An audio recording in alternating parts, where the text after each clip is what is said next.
विटा शहरासह खानापूर तालुका, विसापूर सर्कल या भागात तसेच ग्रामीण भागात तमाम सर्व मुस्लिम बांधवांनी रमजान ईद निमित्त विटा शहरातील नेवरी रोड लगत ईदगाह मैदानावर ईद निमित्त ईद उल फित्र की नमाज जुम्मा मस्जिद ट्रस्ट विटा यांच्या वतीने मोठ्या उत्साहात धार्मिक विधीप्रमाणे पार पडली।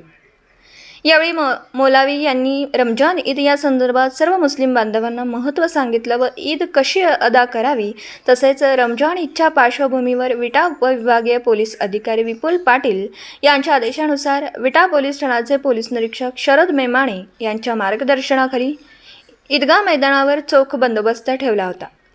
तर खानापूर तालुक्यात सुद्धा ईदच्या पार्श्वभूमीवर चोख बंदोबस्त पोलिसांनी ठेवला होता।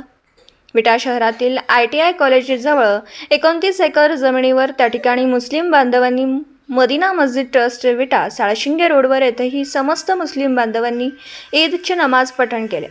तर विसापूर सर्कलमध्येही ईद पठण करत खासदार संजय काका पाटील यांनी सर्व मुस्लिम बांधवांना ईदच्या शुभेच्छा देत पुष्पगुलाब देऊन स्वागत केलं।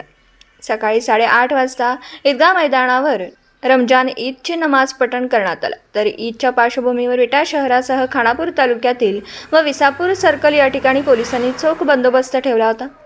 विटा उपविभागीय पोलीस अधिकारी विपुल पाटील, विटा पोलीस ठाण्याचे पोलीस निरीक्षक शरद मेमाणे साहेब यांच्या मार्गदर्शनाखाली विटा पोलीस ठाण्याकडील सहाय्यक पोलीस निरीक्षक प्रशांत चव्हाण, पोलीस उपनिरीक्षक विश्वजित काळे, जयश्री काळे, पोलीस उपनिरीक्षक पूजा महाजन येळकर मॅडम, पोलीस उपनिरीक्षक विशाल येडेकर शिंदे साहेब, गोपनीय माऊली व गडदेसह पोलीस व महिला पोलीस कर्मचारी, विटा पोलीस ठाणे गुन्हे प्रकटीकरण DB पथक यांनी चोख बंदोबस्त ठेवत करडी नजर ठेवली होती। तर ईदच्या पार्श्वभूमीवर विटा शहरासह खानापूर तालुका व विसापूर सर्कलमध्ये विटा पोलीस ठाण्याचे प्रभारी अधिकारी व पोलिसांनी सतत पेट्रोलिंग करताना दिसून येत।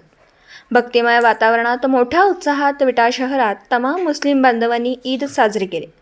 एकमेकाला शुभेच्छा देत पोलिसांनी पुष्प गुलाब देऊन मुस्लिम बांधवांना शुभेच्छा दिल्या। दिवसभरातील घडामोडींचा आढावा घेण्यासाठी पाहत रहा N24 मराठी न्यूज चॅनल।